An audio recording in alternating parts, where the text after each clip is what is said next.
धनवान बनने का आध्यात्मिक रहस्य। किसी के पास बहुत अधिक धन होने से वह धनवान नहीं हो जाता, बल्कि जिसका हृदय बड़ा होता है वही असली धनवान होता है। हृदय बड़ा होने से मतलब है दूसरों को खुश देखकर खुशी होना और दूसरों को दुखी देखकर दुखी होना। जब आपकी करुणा जाग पड़े तो समझो कि आप असली धनवान बनने की राह पर अग्रसर हैं। फिर चाहे आप भौतिक रूप से कंगाली का जीवन ही व्यतीत क्यों ना कर रहे हो, क्योंकि जब आप दूसरों के बारे में सोचते हैं तब ईश्वर आपके बारे में सोच रहा होता है। यह बात कहने सुनने में भले ही अजीब लगे, किंतु इस कहानी से आप इसे हृदयंगम कर सकेंगे।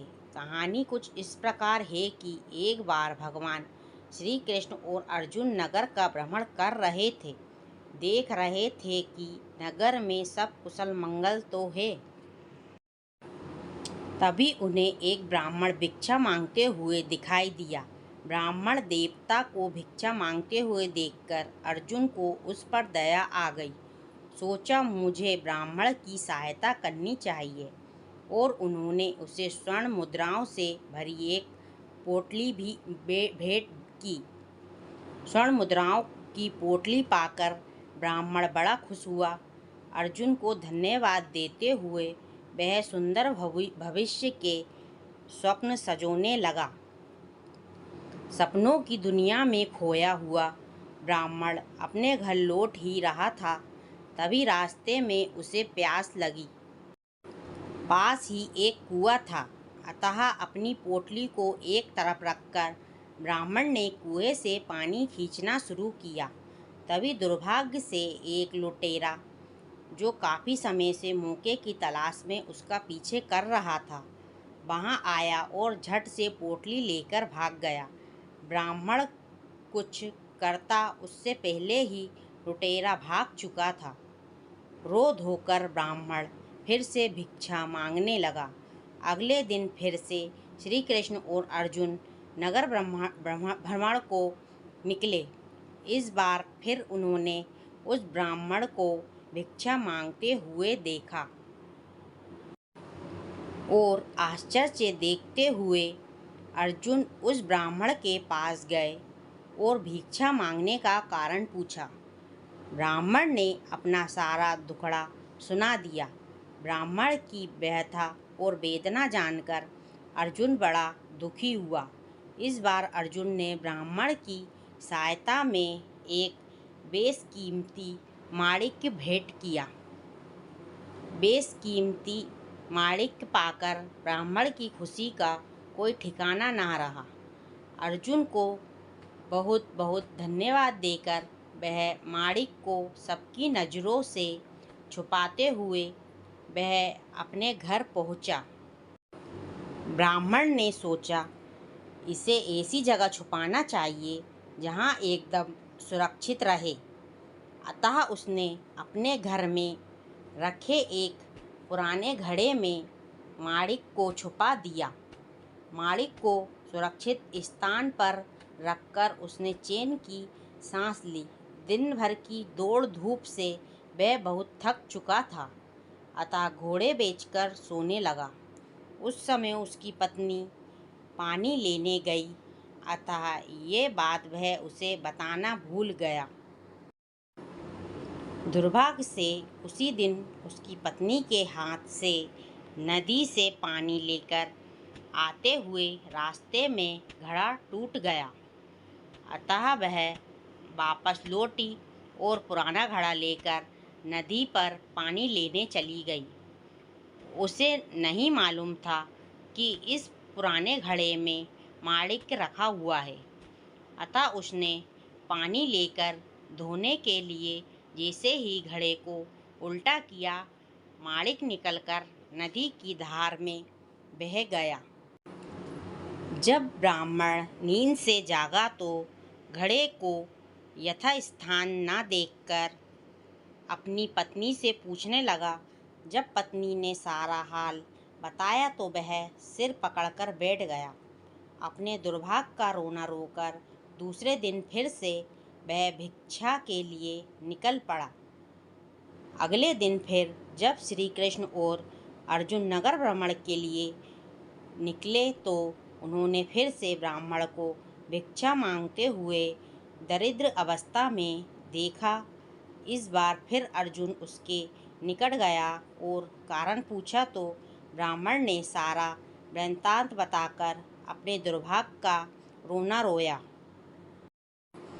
अब तो अर्जुन ने भी सोच लिया कि इस ब्राह्मण का किस्मत ही खराब है, इसके जीवन में सुख है ही नहीं। तभी श्री कृष्ण वहाँ आए और उन्होंने ब्राह्मण को 2 पैसे भेंट किए। यह देखकर अर्जुन हंसते हुए बोला, हे केशव, जब मेरी दी हुई मुद्राएं और माणिक इस अभागे की दरिद्री नहीं मिटा सके तो आपके 2 पैसे से इसका क्या भला होगा। यह सुनकर श्री कृष्ण मुस्कुराए और बोले, चलो इसके पीछे चलकर ही देख लेते हैं क्या होता है।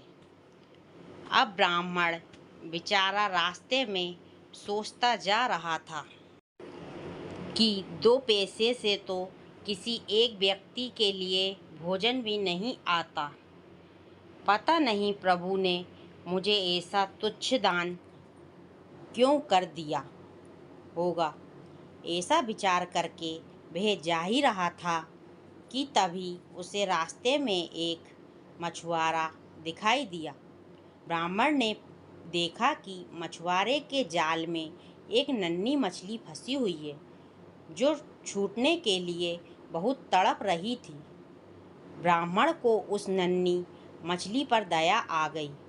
ब्राह्मण ने सोचा, इन 2 पैसों से और तो कुछ ना हो ना जाना है, नहीं इस मछली की ही जान बचा देता हूँ। ब्राह्मण की करुणा जाग पड़ी और उसने मछुआरे से मछली खरीदकर अपने कमंडल में डाल ली और उसे नदी में छोड़ने के लिए चल पड़ा। ब्राह्मण मछली को लेकर बाजार से गुजर ही रहा था कि उसने देखा कि मछली के मुख से कुछ निकला।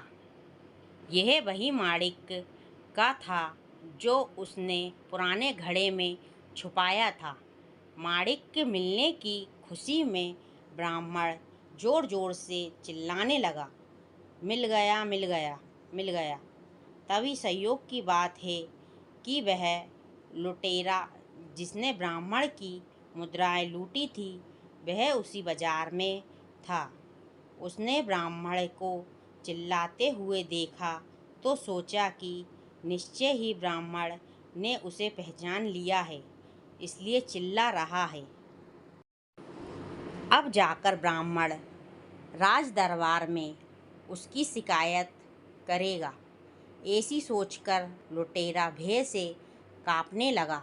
लुटेरे ने ब्राह्मण से क्षमा याचना करने में ही भलाई समझी।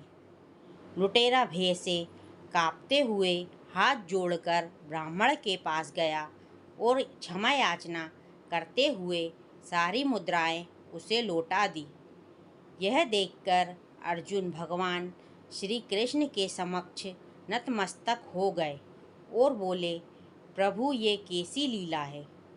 जो कार्य मेरी दी स्वर्ण मुद्राएं और माणिक नहीं कर सके वो आपके दिए 2 पैसे ने कर दिखाया। भगवान श्री कृष्ण बोले, हे अर्जुन, उस समय में और इस समय में फर्क केवल ब्राह्मण की सोच का है। जब तुमने उस निर्धन ब्राह्मण को मुद्राएं और माणिक दिए तब उसने केवल अपने सुख के बारे में सोचा, किंतु जब मैंने उसे 2 पैसे दिए तब उसने दूसरे के दुख को दूर करने के विषय में सोचा। हे अर्जुन, इस संसार का यह अटल नियम है कि जब इंसान केवल अपने बारे में सोचता है तो उसकी स्वार्थी सोच स्वार्थी मनुष्य को ही उसकी ओर आकर्षित करती है। इसके विपरीत जब मनुष्य दूसरे के दुख को दूर करने के विषय में सोचता है तो ईश्वर सहित यह प्रकृति उसके दुखों को दूर करने की चेष्टा करते हैं। प्रत्येक मनुष्य का कर्तव्य है कि इस आध्यात्मिक नियम को हमेशा याद रखे और संसार में सुख और सामंजस्य स्थापित करने का ईश्वरीय कार्य करता रहे। जब हम दूसरों के बारे में सोचते हैं तो ईश्वर हमारे साथ होता है। धन्यवाद।